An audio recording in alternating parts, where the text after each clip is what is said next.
कर्पूरगौरं करुणावतारं संसारसारं भुजगेन्द्रहारं सदा वसन्तं हृदयारविन्दे भवं भवानी सहितं नमामि।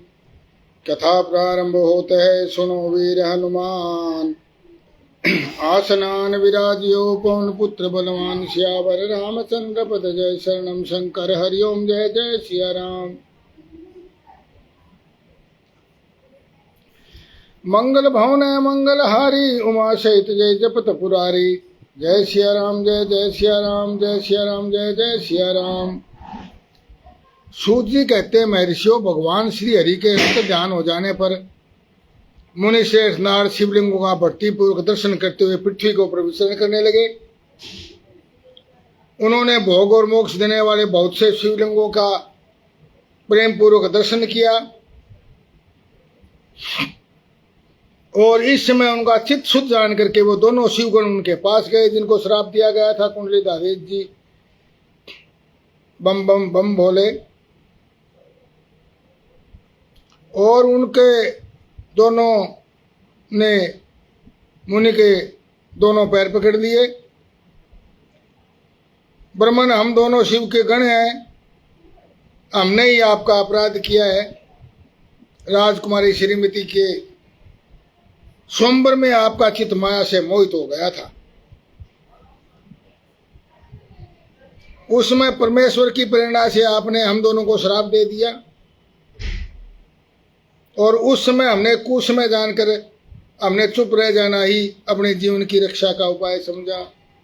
हर हर महादेव। अब ये सूत्र है, देखिए, जब आदमी का बुरा समय चल रहा हो, कुसमय चल रहा हो, उस समय जीवन की रक्षा बचत करने के लिए चुप रहना ही बेहतर होता है। मोनू शर्मा जी, हर हर महादेव। यानी जब बुरा समय आपका चल रहा हो, प्रतिकूलता हो, तो चुप रहना बेहतर होता है। समय हर चीज का इलाज है, समय अपने आप ठीक कर देता है सब चीजों को।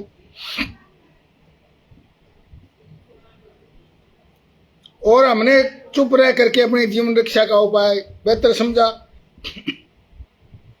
इसमें किसी का दोष नहीं है। अब देखिए, ये भी सूत्र है। हमारे साथ कोई घटना होती है, कोई अपमान होता है, कोई और होता है, कोई कष्ट पहुंचता है हमारे अंतर्मन को, शरीर को, बुद्धि को, तो सब परमात्मा की लीला है। कर्म का फल होता है और कोई किसी को नहीं देता।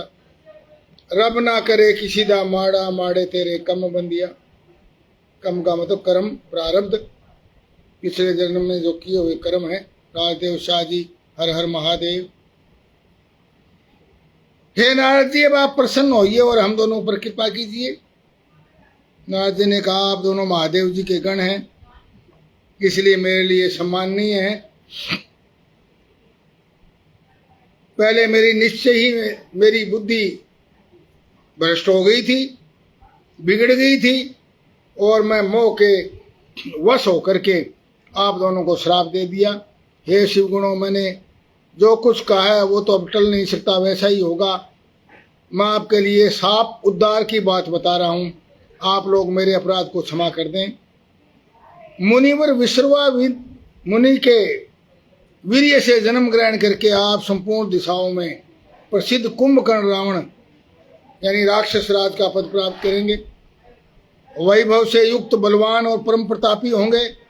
समस्त ब्रह्मांड के राजा होकर शिव भक्त एवं जितेंद्रिय होंगे और शिव के ही दूसरे स्वरूप श्री विष्णु के हाथों मृत्यु पाकर फिर अपने पद पर प्रतिष्ठित हो जाएंगे। हर हर महादेव। अब देखिए, रावण के बारे में हम लोग पुतले भी दिलाते हैं, सारी बात करते हैं, बहुत बुरा भला कहते हैं रावण को, परंतु ये देखिए यहाँ कहा कि आप जितेंद्रिय होंगे। तो इंद्रियों को जीतने वाला व्यक्ति कभी भ्रष्ट होता है क्या? वो सिर्फ लीला मात्र है। सीता माता का जो हरण जिसको हम बोलते हैं वो कोई हरण नहीं है, वो सिर्फ एक लीला मात्र है। और शिव के ही दूसरे स्वरूप श्री विष्णु के हाथों मृत्यु पा करके आप फिर अपने पद पर प्रतिष्ठित हो जाएंगे। हर हर महादेव। ये बात सुनकर वे दोनों जो गण हैं प्रसन्न हो गए, आनंद पूर्वक होकर के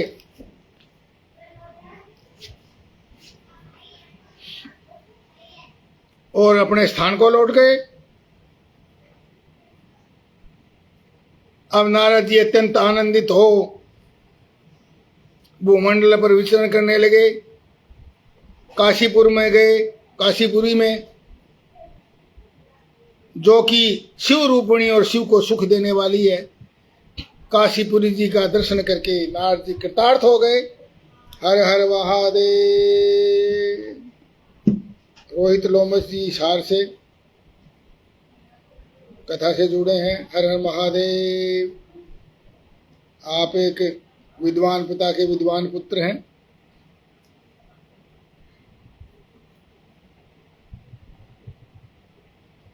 वहां उन्होंने भगवान काशी विश्वनाथ जी के दर्शन किए, उनकी पूजा की और फिर स्मरण करते हुए सब बातों का, मुनियों का, वो ब्रह्मलोक को गए। निरंतर शिव का स्मरण करते हुए उनकी बुद्धि शुद्ध हो गई। अब ये भी सूत्र है, देखिए, किसी की बुद्धि भ्रष्ट हो गई है, बुद्धि काम नहीं कर रही, बुद्धि बंद गई कह रहे हैं जिसको, उसको ठीक करने का इलाज क्या है? भगवान शिव की भक्ति। हर हर महादेव। शिव शंभु।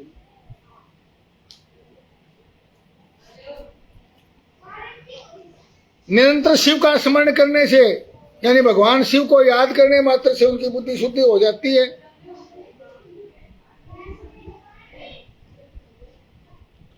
वे ब्रह्मलोक को गए। वहां पर उन्होंने शिव तत्व का विशेष रूप से ज्ञान प्राप्त करने की इच्छा से नारद जी ने ब्रह्मा जी को नमस्कार किया, अपने पिता को। नारद जी उनके ब्रह्मा जी के मानस पुत्र हम जानते हैं।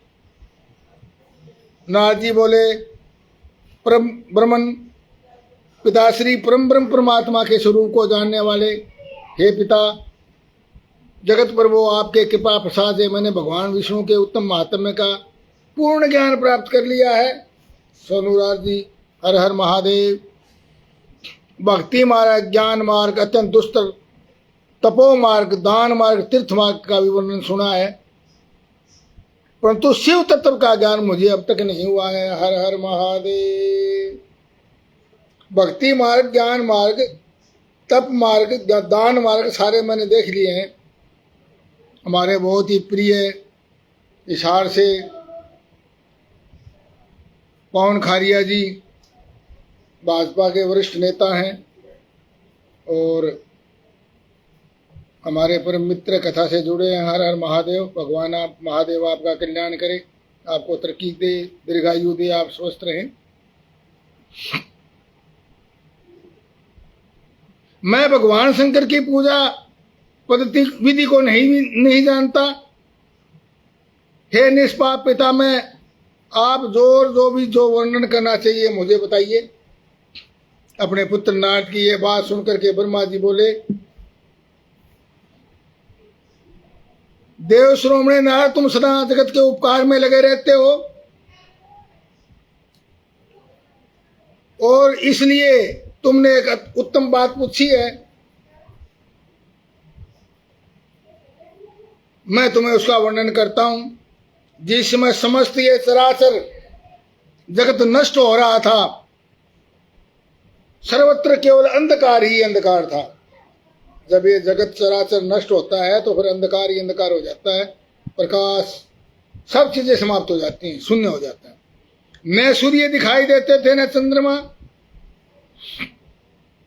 अन्य अन्य ग्रहों नक्षत्रों का भी पता नहीं था। नक्षत्र, ग्रह, तारे सब नष्ट हो जाते हैं। न दिन होता था न रात। अग्नि, पृथ्वी, वायु, जल, ये जो पांचों तत्व हैं, इनकी भी सत्ता नहीं। प्रधान तत्व प्रकृति से रहित सोना आकाश मात्र शेष था। इन पांचों तत्वों में से एक तत्व सिर्फ आकाश तत्व था। शब्द और स्पर्श भी साथ छोड़ चुके थे। गंध रूप की भी अभिव्यक्ति नहीं होती थी। रस का भी अभाव हो गया। दिशाओं का ज्ञान नहीं था। सब तरफ केवल घोर अंधकार फैला हुआ था। अब ये देखिए, ये भागवत पुराण में भी आती है, ये शिव पुराण में भी है, ये हर पुराण में ये चीज आती है कि सृष्टि का अंत कैसे होता है, सृष्टि का आरंभ कैसे होता है। अभी प्रलय की स्थिति बता रहे हैं, सब और अंधकार था। उस समय तत्सत ब्रह्म इस श्रुति में जो सत्य सुना जाता है, सत्य का मतलब सत्य है, एकमात्र सिर्फ वही शेष था, पूर्ण ब्रह्म। और वह जब यह वह ऐसा जो इत्यादि रूप से निर्दिष्ट होने वाला, ये वो ये पहाड़ पत्थर इस तरह निर्दिष्ट का मतलब दिखाई देने वाला, ये भावात्मक जगत वहां नहीं था। केवल एकमात्र वो सत्य यानी परमात्मा। सत्य का नाम ही परमात्मा है। सत्यम शिवम सुंदरम, सत्य का नाम ही शिव है और वही सुंदर है। केवल मात्र वो शेष था। वह सत्य तो मन का विषय नहीं है। वाणी भी वहां तक नहीं पहुंचती। नाम तथा रूप रंग से भी वह शून्य है। ना उसका कोई नाम है, ना कोई रूप है, ना कोई रंग, निराकार। ना वो स्थूल है, ना सूक्ष्म है, ना कृष है, ना अश्व है, ना दृग है, ना लघु है, ना गुरु है, ना बड़ा है, ना छोटा है। यानी उसका कोई साइज कद माप नहीं है।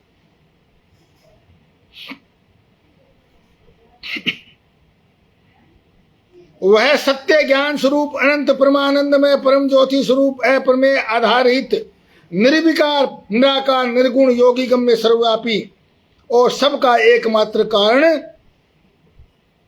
माया शून्य उपद्रव रहित अद्वितीय। यह अद्वितीय मतलब उस जैसा दूसरा कोई नहीं है। द्वितीय है, दूसरा कोई नहीं उस जैसा। राज चौधरी जी, हर हर महादेव।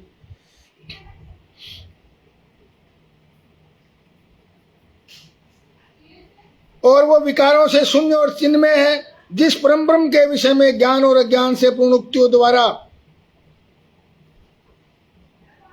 ऐसा शून्य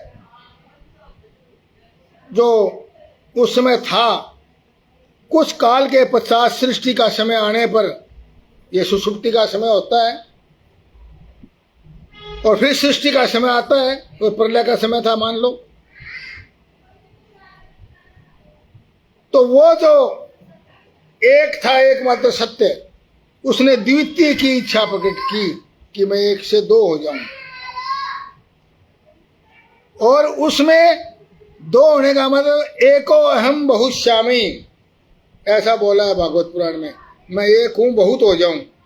उस पूर्ण ब्रह्म के मन में जो बिल्कुल शून्य रूप था, निराकार था, उसके मन में ये आया कि मैं बहुरूप हो जाऊं, एक हूं, बहुरूप हो जाऊं।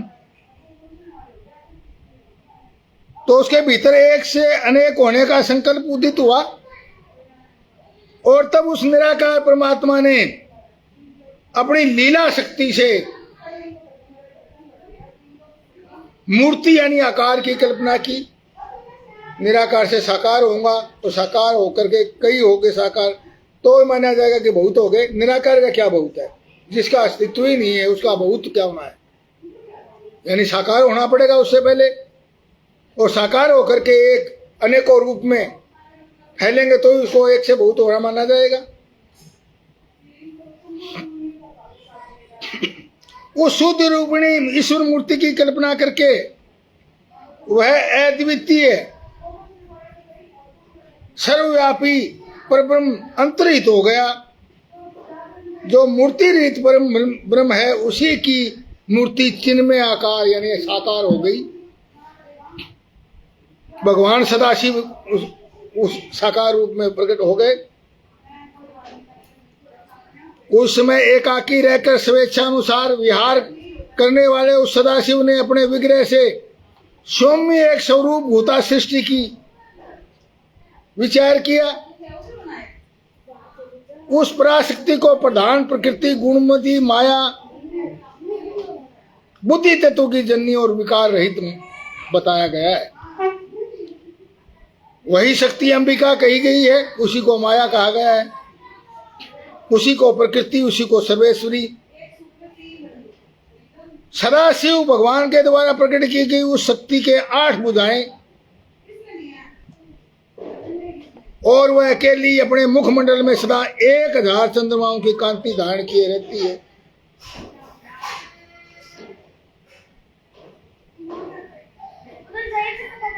एकाग्नि होने पर भी वह माया संयोगवत अनेक हो जाती है। जो सदाशिव है उन्हें परम पुरुष ईश्वर शिव, शंभु और महेश्वर कहते हैं। वे अपने मस्तक पर आकाश गंगा को धारण करते हैं। उनके माथे में चंद्रमा शोभा पाते हैं। उनके 5 मुख और प्रत्येक मुख में 3-3 नेत्र हैं। वे 10 भुजाओं से युक्त त्रिशूलधारी सतप्रकाश जामनी जी, हर हर महादेव, हमारे बहुत ही प्रिय छोटे भाई जामनी सफेदों के पास जिला जींद से कथा से जुड़े हैं। आपका कल्याण हो, हर हर महादेव।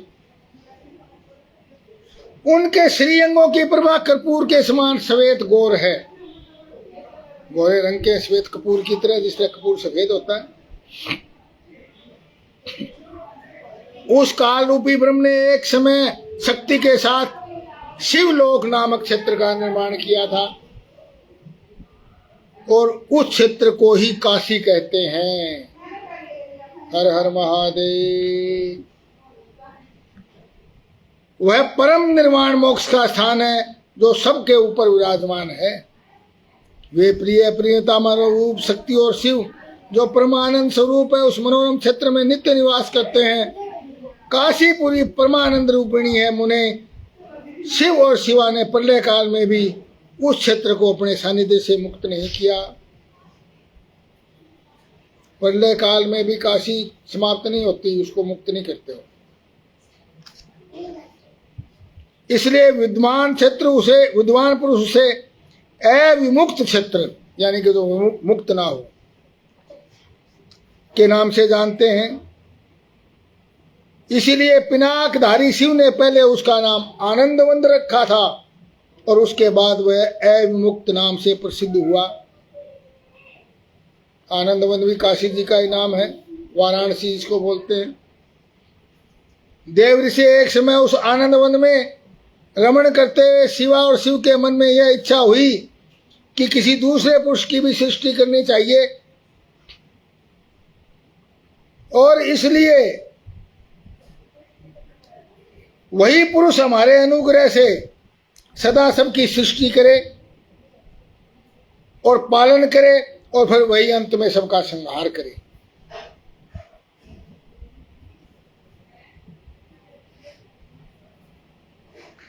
इसमें सत्वगुरु रूपी रतन, तमोगुण रूपी ग्रह और रजोगुण रूपी मंगुए भरे हुए हैं।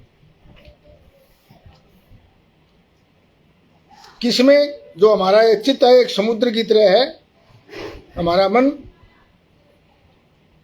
और इसके अंदर चिंता की उताल लहरें उठती रहती हैं और उसमें ये तीनों तमोगुण, सत्वगुण और रजोगुण रूपी रत्न भरे पड़े हैं।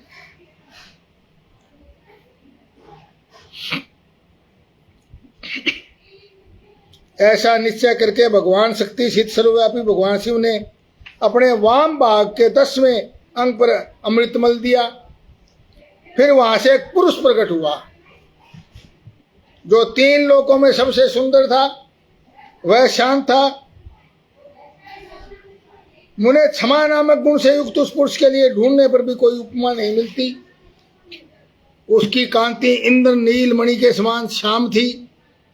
श्रीअंग पर सुवर्णों की कांति वाले 2 सुंदर रेशमी पीतांबर शोभा दे रहे थे। उन्होंने परमेश्वर शिव को प्रणाम करके कहा, स्वामी मेरे नाम निश्चित कीजिए और काम बताइए। मेरा क्या काम आपने मुझे प्रकट किया है और मेरा क्या नाम है, मेरा क्या काम है। शिव ने कहा, वत्स व्यापक होने के कारण तुम्हारा नाम विष्णु हुआ। इसके सिवाय तुम्हारे बहुत से नाम होंगे, सहस्त्रों नाम होंगे, और जो भक्तों को सुख देने वाले होंगे। तुम स्थिर होकर के उत्तम तप करो, क्योंकि वही सब समस्त कार्यों का साधन है। ब्रह्मा जी को भी तप करने के लिए कहा, सृष्टि बनाने के लिए ब्रह्मा जी बनाए, फिर पालन करने के लिए विष्णु जी, उनको भी कहा तप करो। यहाँ ये सूत्र है कि केवल तप के बल पर ही संसार में सब काम संपन्न होते हैं। जो तप नहीं कर पाता वो कुछ नहीं कर पाएगा। ऐसा कह करके भगवान शिव ने श्वास मार्ग से विष्णु को वेदों का ज्ञान प्रदान कर दिया। इसके पश्चात अपने महिमा से भगवान श्री हरि भगवान शिव को प्रणाम करके भारी तपस्या करने लगे, और शिव वहां से अदृश्य हो गए और तपस्या करने लगे। विष्णु जी घोर तपस्या की, और विष्णु के अंगों से नाना प्रकार की जल की धाराएं निकलने लगी। हर हर महादेव। ये सब भगवान शिव की कृपा से था। महामने उस जल से सारा सोना आकाश व्याप्त हो गया। आकाश सुना था, उसमें जलो जल हो गया। यह ब्रह्म रूप जल अपने स्पर्श मात्र से सब पापों का नाश करने वाला सिद्ध हुआ। उस समय थके हुए परम पुरुष विष्णु ने स्वयं उस जल में शयन किया। तप कर करके वो थक गए तो उस जल में शयन किया। दीर्घ काल तक बड़ी प्रसन्नता से उस जल में रहे। नार अर्थात जल में शयन करने के कारण नीर जल को बोलते हैं, और नार का मतलब जल के ऊपर रहने वाला, शयन करने वाला, और उसका इसीलिए उनका नाम क्या हो गया, नारायण। नीर नारायण यानी जल में जो ऊपर शयन करने वाला नारायण, और उससे भगवान विष्णु का नाम क्या हुआ, नारायण हुआ। उसके बाद नारायण देव से यथा समय सभी तत्व भी प्रकट हो गए, पांचों। फिर प्रकृति के महतत्व प्रकट हुआ, और महतत्व से तीनों गुण प्रकट हुए।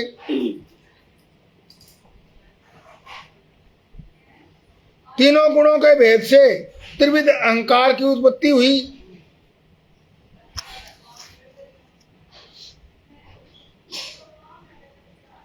और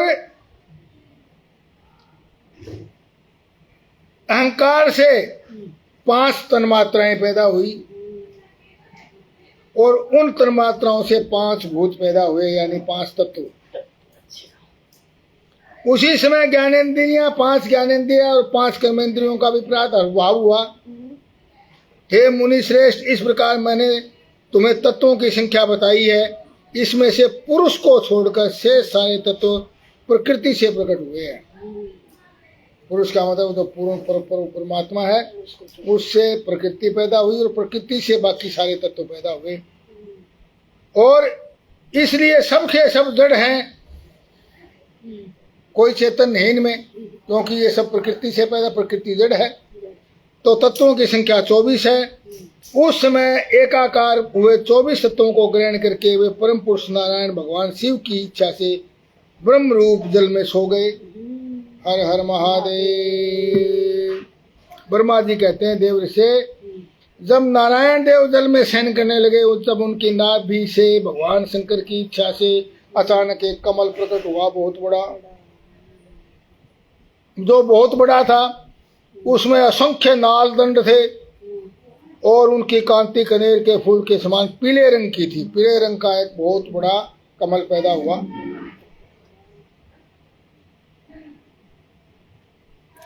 वह कमल करोड़ों सूर्यों के समान प्रकाशित हो रहा था, और तत्पश्चात कल्याणकारी परमेश्वर सांब सदाशिव ने, ये बात ब्रह्मा जी बता रहे हैं अपने पुत्र नारद को, कि भगवान शिव ने विष्णु को प्रकट किया। विष्णु ने तप किया, फिर तप करने से जल धाराएं निकल पड़ी उनके शरीर से और जलो ही जल हो गया। वो उस जल के ऊपर शयन करने लगे और फिर जल पर शयन करते करते अचानक बहुत सालों बाद उनकी नाभि से एक सहस्रदल कमल पीले रंग का प्रकट हुआ, जो सूर्य से भी ज्यादा प्रकाशमान था। और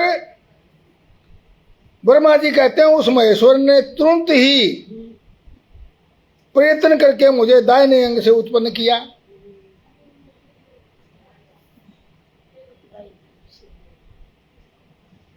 बाएं से विष्णु, दाएं से ब्रह्मा। इस प्रकार महेश्वर ने तुरंत ही अपनी माया से मोहित करके मुझे नारायण देव की नाभि कमल में, नाल कमल जो नाभि की नाल उसमें डाल दिया और उस प्रकार उस कमल के पुत्र के रूप में मुझ हिरण्यगर्भ का जन्म हुआ। तो ब्रह्मा जी का दूसरा नाम हिरण्यगर्भ भी है।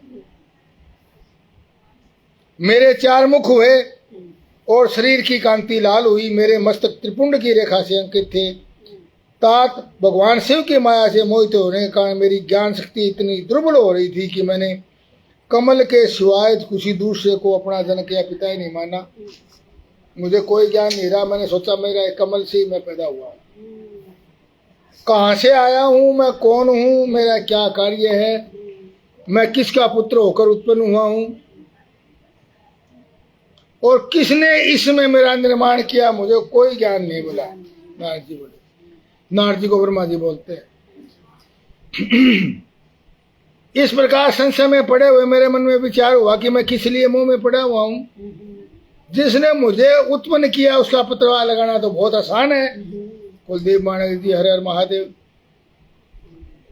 मैं इस कमल पुष्प की नाड़ के अंदर जाता हूँ, उसका अपने आप पता लग जाएगा, इसका ओढ़ आ जाएगा, इसका अंत आ जाएगा। भाई जो मैंने पैदा हुआ हूँ उस नाड़ से बाहर आ गया।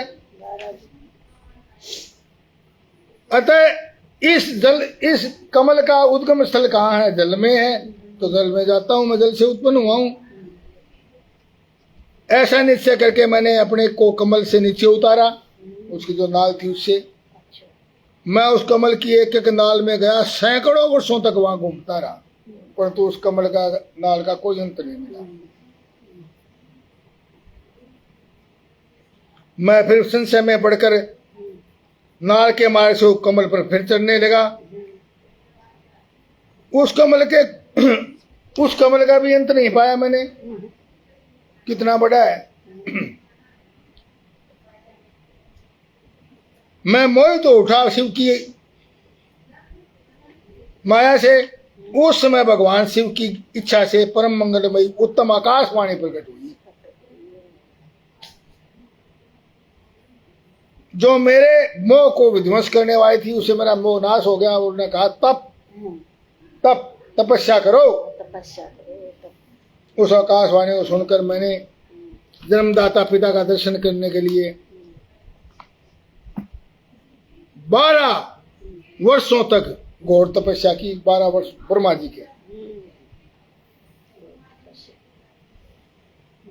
तब मुझ पर अनुग्रह करने के लिए 4 भुजाओं और सुंदर नेत्रों से सुशोभित भगवान विष्णु वहां से ऐसा प्रकट हो गए, क्योंकि उनके नाल से तो पैदा हुए।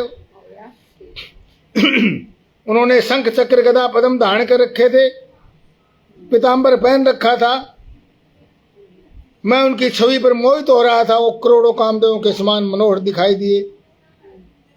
इतना सुंदर रूप देखकर मुझे आश्चर्य हुआ। तदनंतर उस नारायण देव के साथ मेरी बातचीत आरंभ हुई। भगवान शिव की लीला से हम दोनों में कुछ विवाद छिड़ गया और इसी समय जब हमारे में विवाद हो गया, झगड़ा हो गया, तो एक अग्नि स्तंभ ज्योतिर्मय लिंग बहुत बड़ा प्रकट हो गया हमारे बीच में। मैंने और विष्णु ने क्रम से ऊपर नीचे जाकर उसका आदि अंत पता लगाने की कोशिश की, उसका कोई अंत नहीं पाया। हर हर महादेव। मैं थक कर नीचे लौटा। भगवान विष्णु भी इसी तरह नीचे आकर के मुझसे मिले। हम दोनों शिव की माया से मोहित थे। श्री हरि ने मेरे साथ आगे पीछे और अगल बगल में परमेश्वर शिव को प्रणाम किया। वे सोचने लगे ये क्या वस्तु है। ये जो बीच में अग्निस्तंभ आ गया ये है क्या? न ही इसका कोई नाम है, न कर्म है, न इसका कोई निर्देश है। ध्यान मार्ग में भी इसके सिवाय हमने ध्यान लगा के देखा तो भी हमें पता नहीं लगा। इसके बाद मैं और श्री हरि अपने दोनों अपने चित्त को स्वस्थ करके उस अग्निस्तंभ को प्रणाम करना प्रारंभ कर। ये यहाँ सूत्र है। हर हर महादेव। जब किसी चीज की भगवान की माया कोई चीज समझ में नहीं आए, जब हम कहते हैं समझ में कौन है क्या चीज है, तो फिर भगवान को प्रणाम करो। हे प्रभु आपकी माया आप जानो, आप ही हमें ज्ञान दो। ये एक सूत्र है। अग्निस्तंभ को प्रणाम करना आरंभ किया। हम दोनों बोले महाप्रभु आपके स्वरूप को हम नहीं जानते, आप कोई भी कौन हो आपको हमारा नमस्कार है। कोई भी हो आप, आपको हमारा नमस्कार प्रभु। हे महेशान आप शीघ्र ही अपने यथार्थ स्वरूप का दर्शन करवाइए, आप हमारा दर्शन करवाइए अपने रूप का। 19 इस प्रकार अहंकार से आविष्ट हुए हम दोनों वहां नमस्कार करने लगे। ऐसा करते हुए हमारे 100 वर्ष बीत गए। हर हर महादेव। कथा समाप्त होते है, सुनो वीर हनुमान।